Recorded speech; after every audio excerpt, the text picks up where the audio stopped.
मेरे लिए आज का दिन बहुत ही सुखद अनुभव का दिन है। जब मैंने इस कार्यक्रम में आने के लिए अपनी स्वीकृति दी तो जहाँ मैं जा रहा हूँ वो चिकित्सालय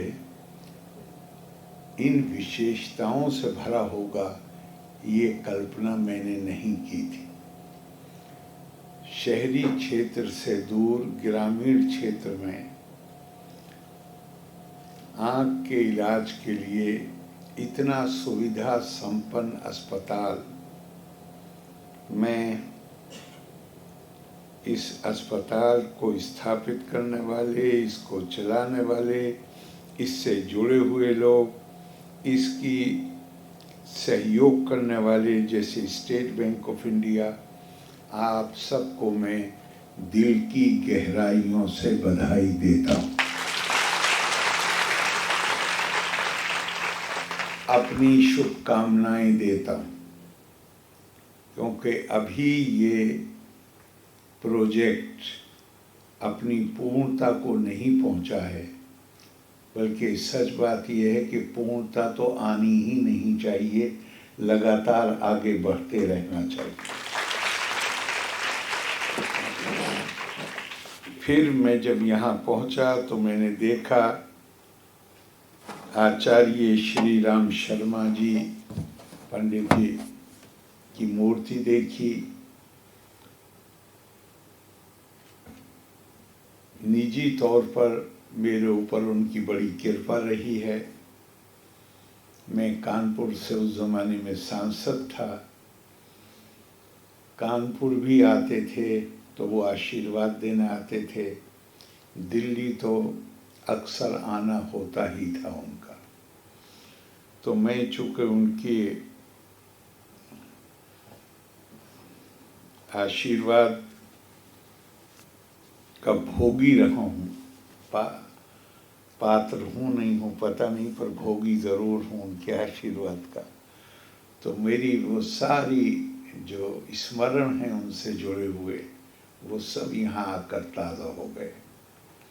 उनका व्यक्तित्व बहुत ही प्रेरणादायक व्यक्तित्व था, और उनकी मूर्ति यहाँ देखने के बाद मुझे ज़रा भी आश्चर्य नहीं है कि यहाँ लोग इतनी लगन से, इतनी निष्ठा से, इतने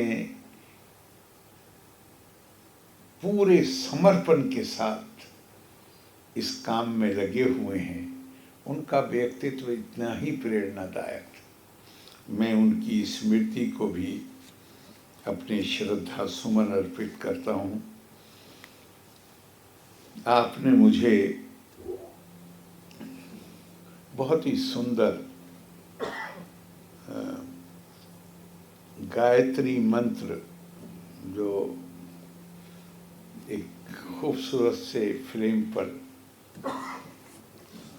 गायत्री मंत्र अंकित है, वो दिया है।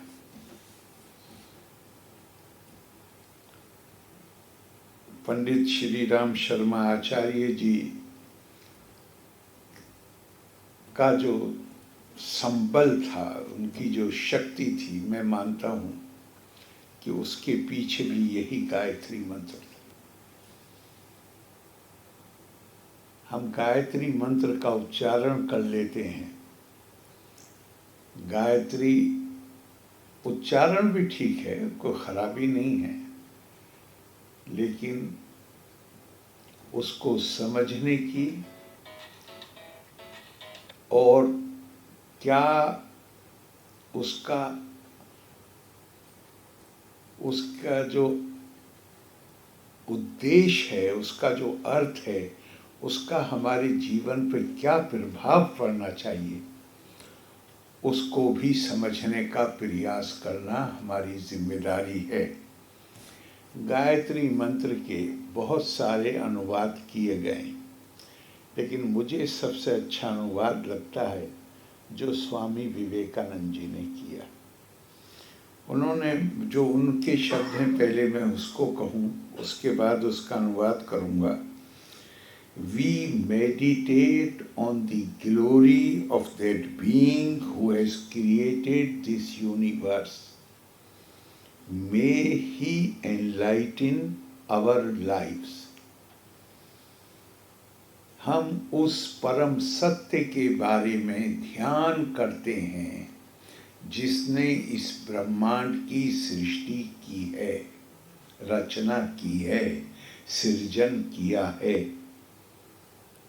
और ये कामना करते हैं, इच्छा करते हैं कि वो हमारे जीवन को एनलाइटन, आलोकित कर दे। अब इस आलोकित का क्या मतलब है? बहुत विस्तार में जाए बगैर अगर मैं कहूँ तो जीवन को आलोकित करने का मतलब है कि खुद प्रकाश में आइए और जो अंधेरे में हैं उन्हें प्रकाश में लाने की कोशिश करें। आप सब लोग जो इस अस्पताल से जुड़े हुए हैं, आप उसका जीवंत उदाहरण हैं। आप लोगों को जिनकी जो देखने की अपनी क्षमता से वंचित हो चुके हैं या उन्हें ऐसी बीमारी, अभी डॉक्टर साहब ने उस मंत्र का जिक्र किया, श्लोक है उपनिषद का, सर्वे भवन्ति सुखिनः। ये कभी गौर करिए कि हमारी संस्कृति में ये अकेला श्लोक नहीं है, जहाँ भी है। हद ये है कि हितोपनिषद जैसी किताब में भी जो उपासना या प्रार्थना कैसे की जाए इसके बारे में उसकी रचना नहीं हुई। उसकी रचना हुई है कि अपने बच्चों को बुद्धिमत्ता किस तरह सिखाई जाए। और आपको ये सुनकर आश्चर्य हो सकता है कि हितोपनिषद का अनुवाद आज से लगभग 1300-1400 साल पहले फारसी भाषा में किया गया। उसको नाम दिया गया दिमना व कलीला। और उसके बाद 8वीं, अब हम 24 में हैं, 9वीं शताब्दी में इब्ने मुक़फ़्फ़ा ने उसको अरबी में अनुवाद किया और नाम वही रखा, कलीला व दिमना। और 9वीं शताब्दी से हमारे यहाँ तो विष्णु शर्मा को किसी राजा ने अपने बच्चों को बुद्धिमत्ता सिखाने के लिए वो इस किताब में वो कुछ है जो विष्णु शर्मा ने इन बच्चों को, अपने शिष्यों को बुद्धिमत्ता सिखाने के लिए जो कहा था। लेकिन ये सुन के आपको सुखद आश्चर्य होगा कि अरबी में, अरब साहित्य में 9वीं शताब्दी से लेकर आज तक बच्चों को वो हिकमत शब्द प्रयोग करते हैं, तमीज़ शब्द प्रयोग करते हैं, अदब शब्द प्रयोग करते हैं और साहित्य की उस श्रेणी को अदब कहा जाता है। तो 9वीं शताब्दी से लेके आज तक कलीला व दिमना जो हितोपनिषद का अरबी तर्जुमा है वो आज तक टॉप सेलर है। और हमारे यहाँ ये सुन के भी थोड़ा हैरत होगी आपको, हमारा ओरिजिनल पंचतंत्र नष्ट हो गया। आज जो पंचतंत्र हितोपनिषद जो मार्केट में है वो अरबी से दोबारा संस्कृत में और हिंदी में अनुवादित हुआ। तो ऐसी किताब में भी जो बुनियादी तौर पर दो राजकुमारों को बुद्धिमत्ता सिखाने के लिए जो उपदेश दिए गए थे उसका संकलन है। उसमें भी क्या कहा? उसमें भी क्या? अयम निज परो वेति गणना लघु चेता साम उदार चरिता नाम तो वसुदेव कुटुंबकम। ये पूरी दुनिया मेरा परिवार है। स्वाभाविक तौर से अपने परिवार में कोई बीमार हो जाए तो आप चिंतित होते हैं या नहीं होते? इसमें उपदेश क्या है? उपदेश ये है कि बीमार कहीं कोई भी हो उसके बारे में चिंतित हो, उसका उपचार करने की कोशिश करो, उसका रोग दूर करने की कोशिश करो, उसको कष्ट और पीड़ा से मुक्ति दिलाओ। क्योंकि अब तो जो बात हमारी किताबों में कही गई थी, अब तो यूनाइटेड नेशंस ने उसको स्लोगन के तौर पे अपना लिया है। वो क्या कह रहे हैं? वो कह रहे हैं disease anywhere, illness anywhere is threat to health everywhere. बीमारी कहीं भी हो, वो स्वास्थ्य जहां कहीं भी है उसके लिए खतरा। गरीबी कहीं भी हो, वो खुशहाली जहां भी हो उसके लिए खतरा। असुरक्षा दुनिया में कहीं भी हो, जहां सुरक्षा का बढ़िया इंतजाम है उसके लिए भी खतरा। मतलब कोरोना हमारे यहां नहीं पैदा हुआ, लेकिन हमने कितना उसके कारण कष्ट उठाए, पूरी दुनिया ने कष्ट उठाए। तो वो वसुदेव कुटुंब का वो कहाँ से आता है? मैं उसकी तरफ आपको, ये जो आपके अंदर करुणा भाव है, ये जो आपकी संवेदनशीलता है, जहां आप उस गरीब गांव के रहने वाले, चाहे पुरुष हो, महिला हो, बच्चा हो, जो पीड़ा में है, दर्द में है, आप उसके लिए चिंतित महसूस करते हैं, आप उसका एग्जामिनेशन करते हैं, आप उसकी जांच पड़ताल करते हैं, आप उसका उपचार करते हैं, आप उसको एक तरह का श्राप है उससे मुक्ति दिलाने में मदद कर। ये भाव आया क्यों? कहां से आया ये भाव? और क्यों आपकी ये जिम्मेदार? आप अपना जीवन जिए। आपको क्या फर्क पड़ता है कि कौन आदमी या महिला या बच्चा पीड़ा में है? नहीं।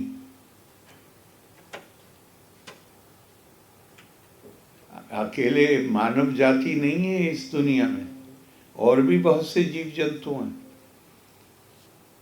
उनमें और आप में फर्क क्या है? आहार, निद्रा, भय, मैथुनम चा सामान्यम पशुभिर नरानाम।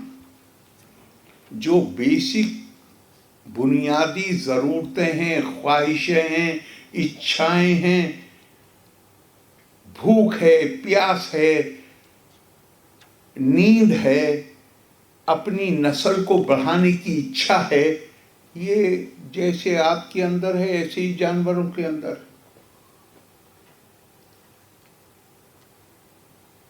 धर्मो ही एको विशेषो धर्मेण हीना पशुभिर समान। एक धर्म है।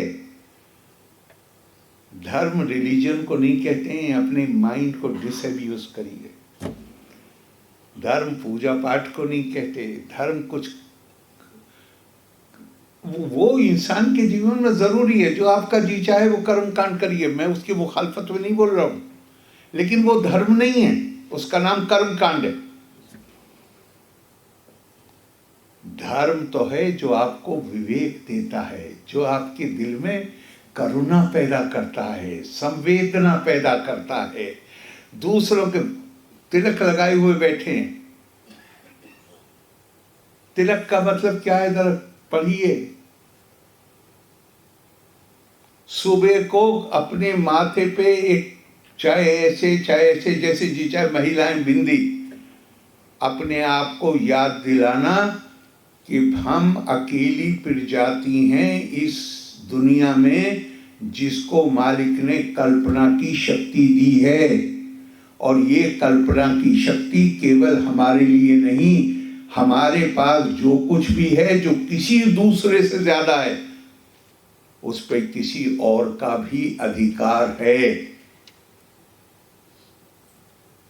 इष्टान भोगान हीवा देवा दास्यन्ते यज्ञ भाविता ते दत्तान अपिदाया एभ्या भुंक्ते स्तेना एवा सा। भगवान कृष्ण अर्जुन से कहते हैं कि अर्जुन, आदमी अपनी इच्छित वस्तुओं को प्राप्त करने के लिए खून पसीना एक करता है, मेहनत करता है, और जब वो पूरी निष्ठा के साथ मेहनत करता है तो प्रकृति उसको उसकी इच्छित वस्तुएं प्रदान करती है। लेकिन जो कोई व्यक्ति इन इच्छित वस्तुओं को प्राप्त करने के बाद उन वस्तुओं को दूसरों के साथ साझा किए बगैर केवल स्वयं भोग करेगा, उसने किसी की चोरी नहीं की, लूट नहीं की, अपनी मेहनत से कमाया है, लेकिन अपनी मेहनत से कमाई हुई चीजों का भी भोग अगर दूसरों से सहभागिता किए बगैर खुद करेगा, उसकी हैसियत एक चोर और लुटेरे से ज्यादा की नहीं है। तो जो संस्कृति आपको ये कहती है, उसके बाद हमें ये अधिकार बचता है कि हमारे पास जो कुछ भी हो, चाहे जितनी संपन्नता हो, चाहे जितना ज्ञान हो, चाहे जितना बल हो, हमें यह अधिकार नहीं है कि हम उसको केवल अपने फायदे के लिए इस्तेमाल करें। और बच्चियों के बारे में तो ये हमारे यहाँ कहा गया है, ये बिल्कुल पक्की बात है। जन सामान्यषु स्त्रीषु प्रसारा दत्ते,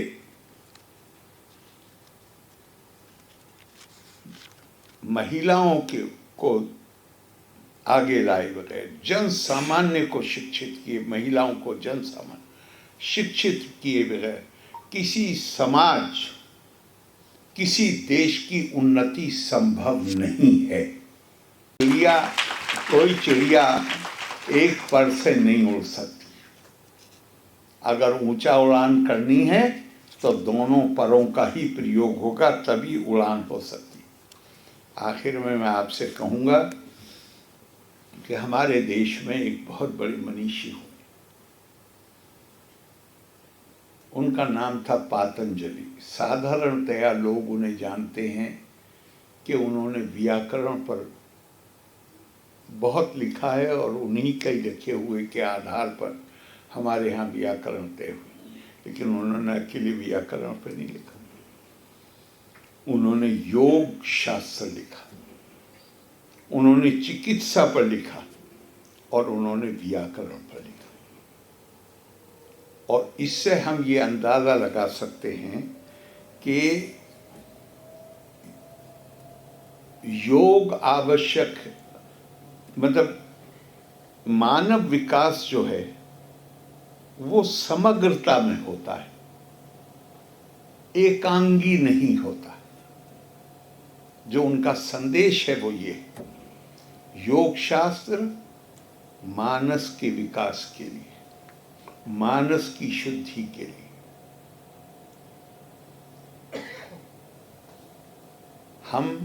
हमारा बुद्धि बल बढ़े उसके लिए। चिकित्सा शास्त्र रोगों से मुक्ति दिलाने के लिए, पीड़ा और कष्ट को दूर करने के लिए।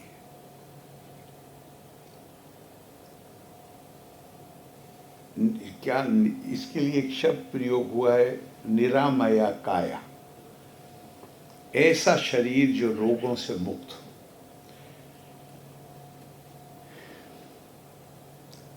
नायम आत्मेना बलहीनेना लभिया। भारत का सबसे बड़ा आदर्श है एकात्मता, अपने आप को जानना, आत्मज्ञान, ब्रह्म ज्ञान। लेकिन बलहीन व्यक्ति के लिए वो भी संभव नहीं। रोगों से ग्रसित व्यक्ति के लिए वो भी संभव नहीं। नायम आत्मा बलहीने लभिया। और इसके बाद व्याकरण काहे के लिए? हम जिन शब्दों का प्रयोग कर रहे हैं हमें पता होना चाहिए कि उससे अभिप्राय क्या है, उसका अर्थ क्या है, कहीं अर्थ का अनर्थ ना हो जाए। तो मानव का विकास समग्रता में होना चाहिए। और आपका ये, मैं तो ना विस्तार से तो यहाँ के पता चला, लेकिन जब मैंने पढ़ा फुटबॉल टू आई बॉल, ये एक तरह से उस समग्रता में विकास होना चाहिए, इसका बोध का पता देता है कि आपको उसका बोध। मैं एक बार फिर आप सबको बहुत बधाई देता हूँ, शुभकामनाएं देता हूँ। लोका समस्ता सुखिनो भवन्तु। जय हिंद।